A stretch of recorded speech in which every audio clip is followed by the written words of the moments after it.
Welcome back to the Dopesick Show you won't get sick of. I'm Spencer, and this is Sasha. I spent most of my 20s in federal prison, but I've been off heroin since April 9, 2010. Got a lot of stories about the stupid stuff I did to get put in prison. Also, the crazy stories from when I was in prison, and God forbid you end up in prison, you want to make some of the same mistakes I made. Man, this story, there's going to be quite a few funny moments in this story. But for years, like a couple years after all this happened, every time I thought about it, I got this like anxiety, sickness to my stomach, embarrassment over my actions. Complete and total embarrassment over my actions. And it was actually one of the first times I showed behavior of, maybe, might be an addict. Really was. Something that's pretty wild about this too, I believe I was 15 years old at this time. So basically, there's other stories that, I want to leave this story to itself, so I'm not tying up separate stories into this. But I ended up having to flee the state and went to a rehab just in case I did get charged when I was 14 years old. I sold a whole bunch of different things, different drugs. But and all these different drugs, nothing ever happened, and that's a separate story. But basically, when I was selling, I got half a kilo of opium, and I sold it off. And man, one guy got caught with it told on me. One guy got caught on instant messenger talking to his friend about having gotten some and doing it. It was like the worst set of circumstances all over that opium. And, of course, I made the choices I made, so whatever. The guy who told on me actually is doing like 28, 30 years in prison right now. He's got a wild story, too. Last I heard, he done got Swazi's tattooed and everything else on him. So anyway, when I got back from that, after the heat died down, I had to find a school to go to. And that was during the time I saw that hallucination that I named Billy, which I didn't tell that story here soon because it's actually a funny one. There were a lot of different schools we checked out. Couldn't go to the one I'd been going to. They basically told me, you come back here, you're getting arrested. So don't show back up. And, I'd had issues there with the school resource officer. There was a time when he searched me alone. I don't think he quite followed the law with how he went about what he did. So for a long time, he basically couldn't touch me, so I was allowed to do free reign. But then when this happened, I had to get somewhere else. There were a number of schools we visited, even including a military school. And that was funny because I intentionally bombed out on the interview because I wasn't going there. There was another one called Oak Hill Academy. That's where Carmelo Anthony, the basketball player, went to. That school was wild. I'll tell that another one too. But walking in there, it was the wildest thing because diplomats and politicians send their kids to this boarding school.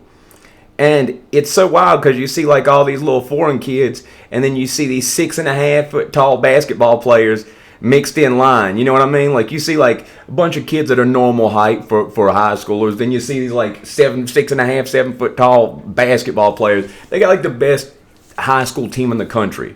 So you got diplomat sons, and then you got basketball players. That's what that is. I wasn't into the boarding school. So I ended up, long story short, I ended up going to this Catholic school. Got a uniform, stuff like that. For the most part, it's a lot of little stuck-up kids there. And despite, Mom's business started doing better as I started getting older, I didn't hang out with people. I didn't like people like that. I wasn't raised like that. And, like thinking you're better than people and stuff. Like, I despise people like that. It's just annoying to me. I mean, just so many people are just so fixated with money and what they can buy and stuff like that. Like, seriously, I think, like, trying to think of the last thing I actually bought for myself that was something just because I was like, I want that. Just something just like greed or whatever. I think that the only thing I can think of I bought, like, in the last 6, 7, 8, 9 months is a jiu-jitsu instructional, online, which was completely useful. I mean, it wasn't just some vanity thing. But these kids were just, for the most of them, I did not like them. So I went in there. It was a little bit of time before I started at this school. And during that time, the time that I hallucinated Billy, that was off some prescription medications that I stayed up for like a week on. But during this time too, something unique happened. One of our friend's older brothers had gotten a license. He could drive. So having a car and transportation and hustling changes everything. That's when stuff got big. Is once I got my license. I mean, the same year I got my license, I was driving $6,000 to $20,000 each back and forth from different states for the biggest dealer in the city. I mean, having transportation is make or break. I remember one time totaled the car. I think it was, what was it? It was $17,000 of damage to the Honda S2000 that I had. I mean, shoot, that was dang more, dang near almost more than paid for the car. It got a good deal on it. But anyway, they refused to total it. They wouldn't total it. Bent the frame and everything. But because it was like $500 under, they fixed everything. But I didn't have a car for a good bit. And then stuff just went whoop. And, but anyway, there was also a new connection. See, before I had went away, I liked doing coke every weekend. Now, my friend, who I talked about in the story, the one who, he was with me when we robbed that dealer. That friend was typically the person who would get it for me. Now, it was kind of a funny process because he'd have to have somebody, and there was one guy who'd give him a ride, and he'd have to get a ride at the 7-Eleven. And there was somebody that worked at 7-Eleven, this girl, and then she'd get it for us, and it was actually raw. I mean, most time people start on the low grade, but I mean, it was completely raw. So I mean, it was like we got the high taste and higher addicted. So better drugs equal more addiction. The higher the purity, the higher the addiction it's going to get if you have something steady of it. But see, it wasn't steady. We didn't have the capability to just get it whenever we wanted. Had to go to this girl at 7-Eleven. She had to get it from a friend. We didn't just have a person that we could go to. Plus, we're kids. I mean, a lot of people, I know me when I was, after I was I was 18 years old. And I wouldn't sell to anybody who was 17 or under. Okay? First off, it didn't feel right. Second off, if I did, that's a bad charge. It don't matter if you're 18. If you just turned 18 that day and you sell it to somebody who turns 18 tomorrow, if you get charged with selling it to them, oh no. So, it's risk management, stuff like that. So anyway, a couple of our friends had met this guy, and he's in the ghetto. And it's on the corner of Orange and Melrose, which if people from Roanoke know that intersection, that's two rough roads. Both those roads are known for having some rough stuff happen on them. But right at the corner, oh Lord. And so I get a ride from our friend's brother over there.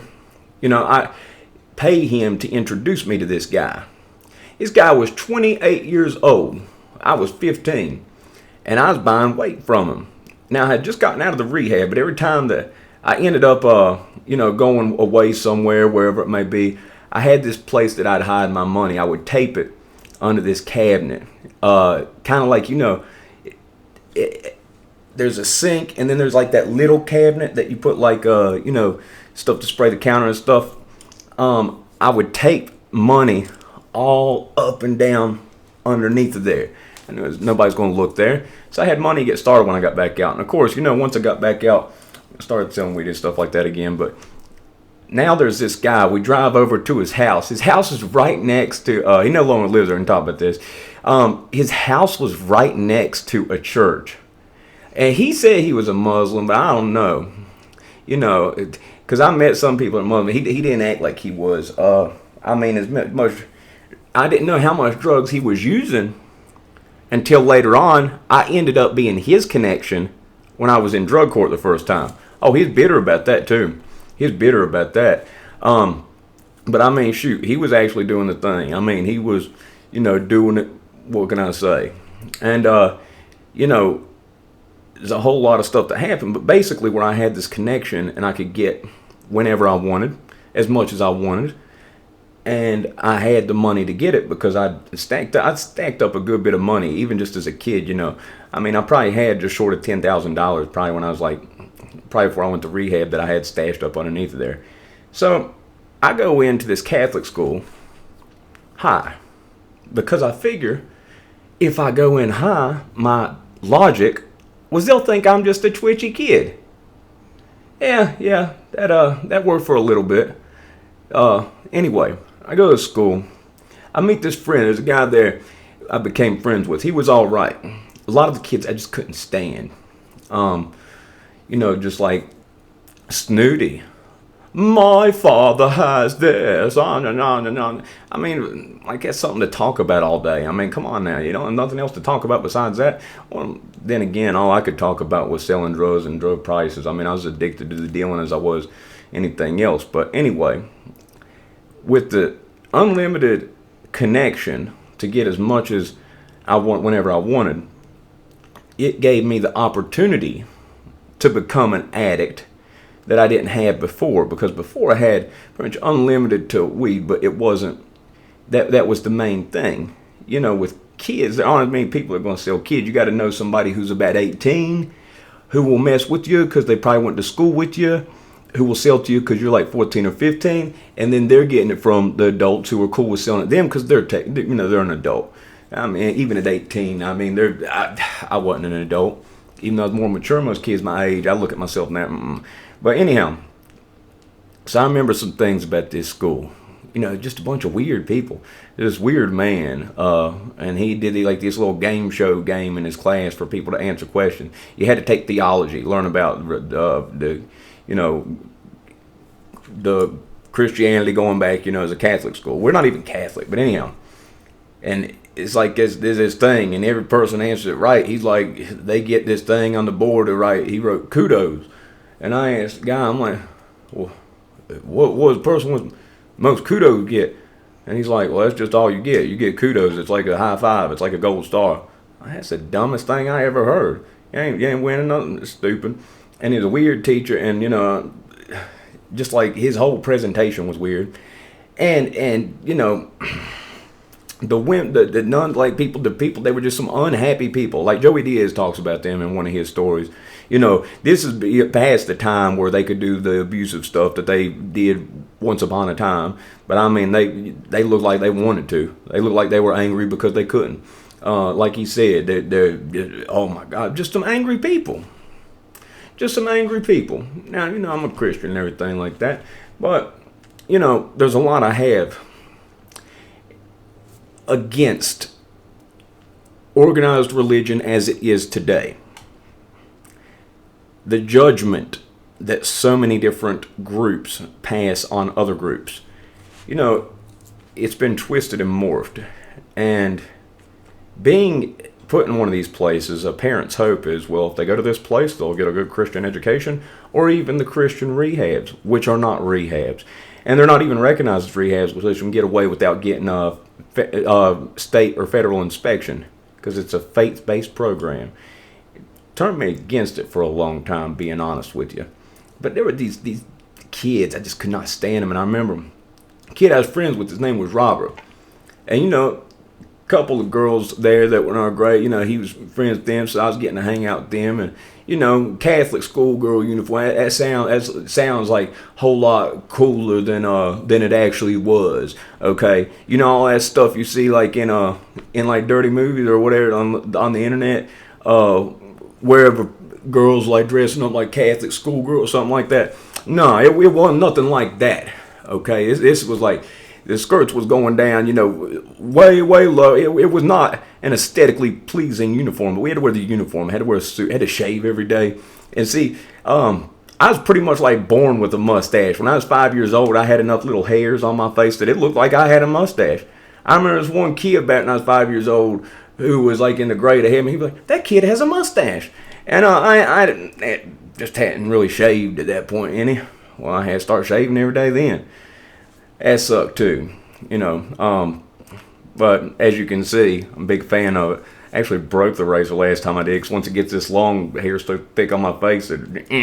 But anyhow, I need to shave. I need to cut my hair too, looking like the Geico man. That's what Paulo says, my jiu-jitsu coach. He says, you look like the Geico man, the cat man. Ah! Yeah, Paulo's stupid. But anyway, different little events and stuff that we did at the school. There was this one guy who said something. He said something that, yeah, you want to give me some money? And I was like, and I said, why would I do that? And he says, so I beat you up? I said, you try. And he says, Do you not see how much bigger I am than you?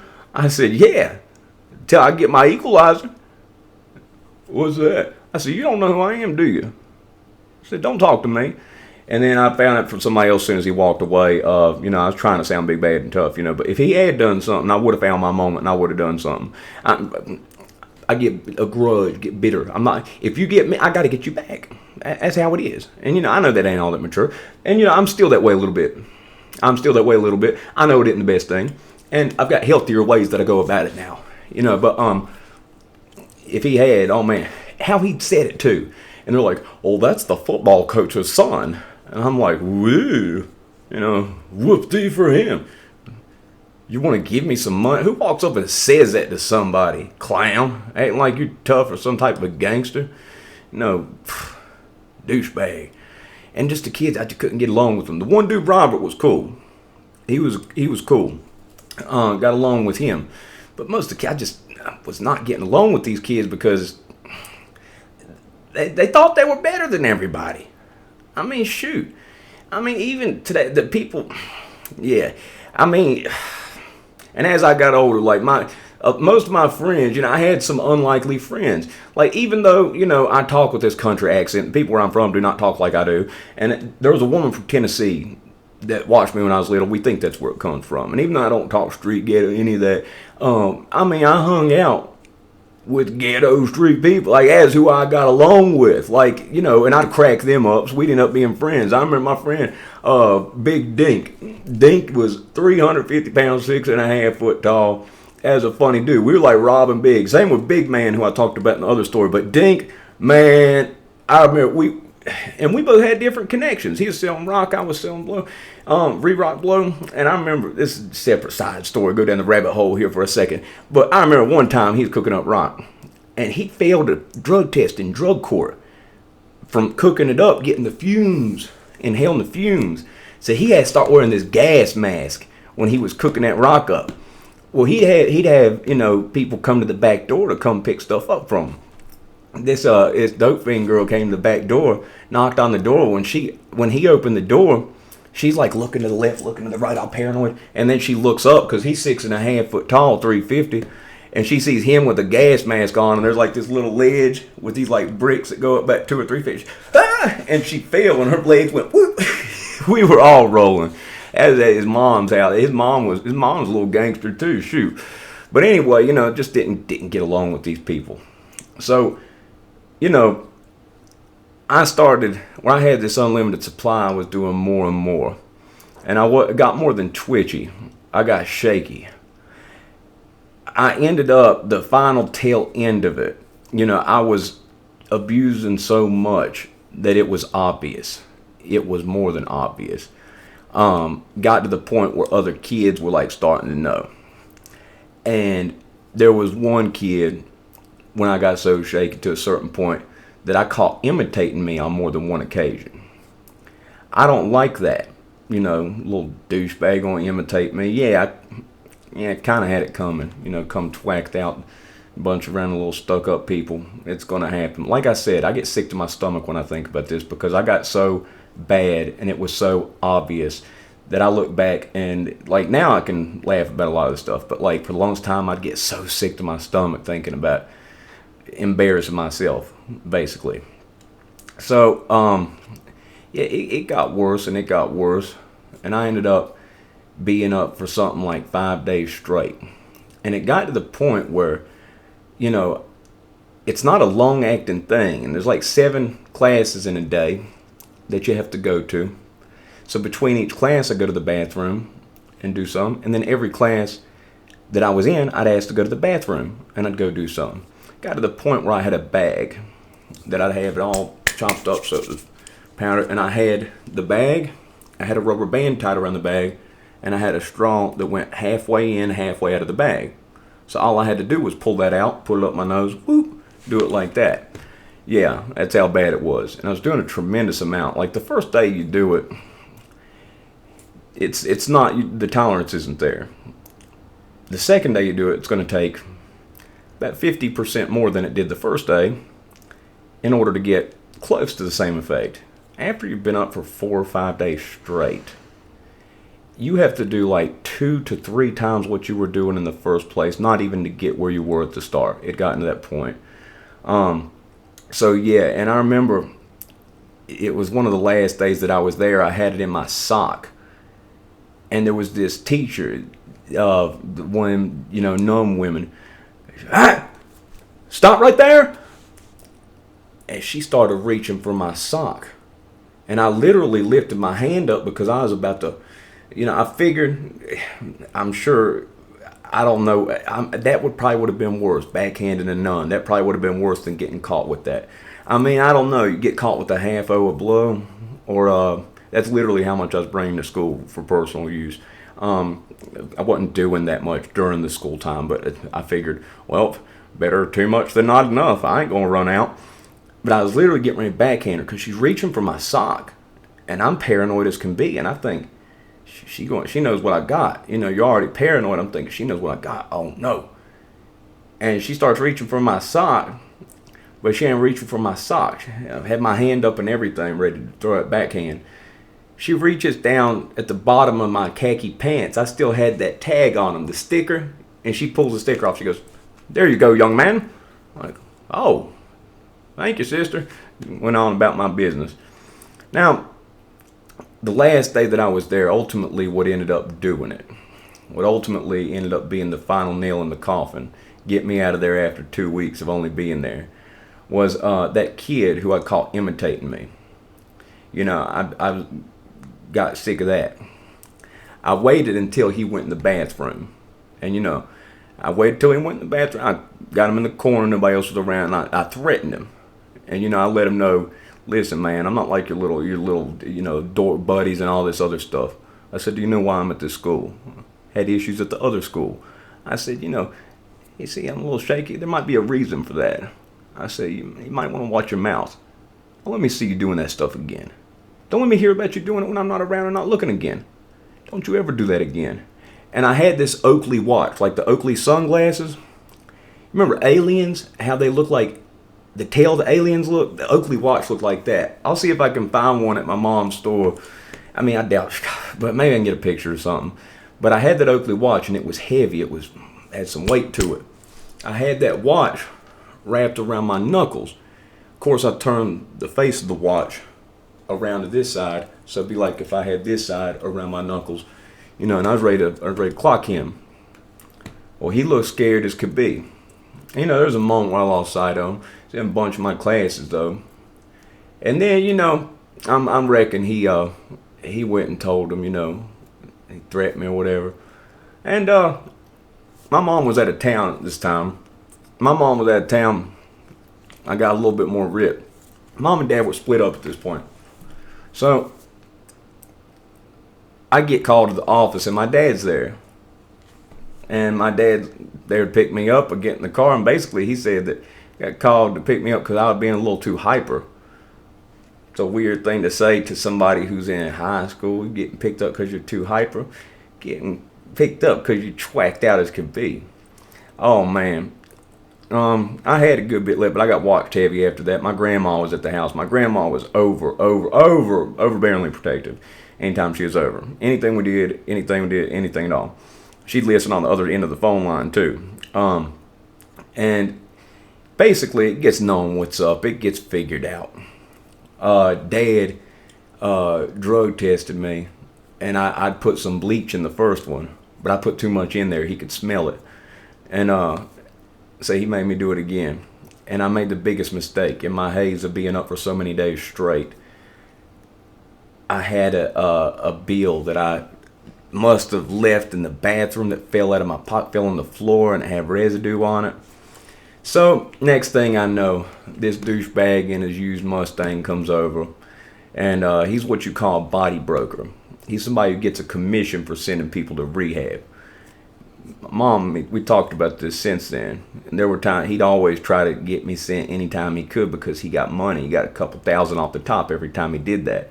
There's some of those people that pay people to go to rehab. They'll pay addicts to go to rehab, a couple $1,000s, He came over in his Mustang. He's like, yeah, I think it's good if you go again. I was always mad about that. I wasn't happy about that at all. But, it's one of the first times that maybe I do got a little bit of a problem. Maybe this is a little bit of an issue. And yeah, so ultimately, yeah, I didn't make it at the Catholic school, but that wasn't a place for me. And yeah, ended up having to go to rehab again. Second time I went. The first time wasn't really addiction issues. I didn't use every day, nothing even close to it. But this time there was. First time it was more to get me out of town because the police were looking for me. And it wasn't just the uniform police, it was those guys in the suits too. If somebody shows up in a suit looking for you, you did some stuff. It's a little bit more serious than just a uniform officer coming over to ask some questions.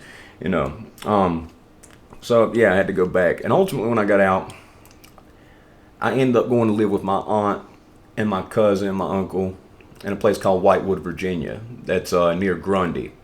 Grundy's a little coal mining town. They got a pharmacy school now, but it's more diverse because of the colleges. They got a law school and a pharmacy school. But it used to be like this little racist hillbilly town. I mean, I got questioned, "What are you?" when I first got there, because I was real tan back then. I looked like I could have been one of about 10 nationalities, but none of them were just a regular Caucasian person. And until they knew who my cousin was, it was like these country people in overalls and stuff were going to beat me up. It was also like the Twilight Zone, because my first school, it had like 1,500 people. This school had, I think the high school had like 250, 300 people. And I see good-looking girls that, their boyfriends are like these fat country guys wearing camouflage overalls with dip in their lip. I'm like, where am I at? It's a weird place. And yeah, that's where I met Casey at. She had a douchebag boyfriend back then. He used to call me a derogatory, not very nice name, making fun of how I looked. I'll just say the first word. The first word was sand, and the second word was unacceptable word at any time to be said under any reason. But yeah, I dealt with a lot of that. It's odd because in Roanoke everybody said I was country. I'm not. I just have an accent. And then when I was there, everybody called me the city boy. So it was like, shoot, where I belong. And yeah, Casey, she didn't want nothing to do with me. I was a bad guy back then. And she was a straight A track star and all that stuff. But it's kind of weird how things work out, make the full circle. But anyway, there's a lot of stories within the Catholic school story, but that's the overlook of it, of what happened. The story with that hallucination, Billy, that seemed to catch a few people's interest. That's not a joke. I've got friends of mine who can tell you about me talking about that. And I was coherent. I wasn't delusional, thinking that somebody, see, I knew I was hallucinating. But I kept seeing the same hallucination every time I've been up for so many days. During this Catholic school time, I saw Billy again. He'd always be behind a window. And he'd usually be flicking me off. It's hallucination. Old blonde-head kid flicking me off. That's the weirdest stuff. I can't explain that. That's some wild stuff. I mean, how many people have a recurring hallucination every time they've been up for so many days? Oh, man. But yeah, and that time, too, when I went away, I stashed a bunch of money. Same thing. Stashed some drugs, too, being honest with you. My first day at a rehab, as soon as I got back out, I did them that same day. But that was one of the first times I realized, I don't even think I realized it, but looking back, I do. That, maybe it's an issue. Maybe it's a problem. I'd get sick about thinking about this every time I did it after that, about how I was shaky and embarrassing myself and everything else.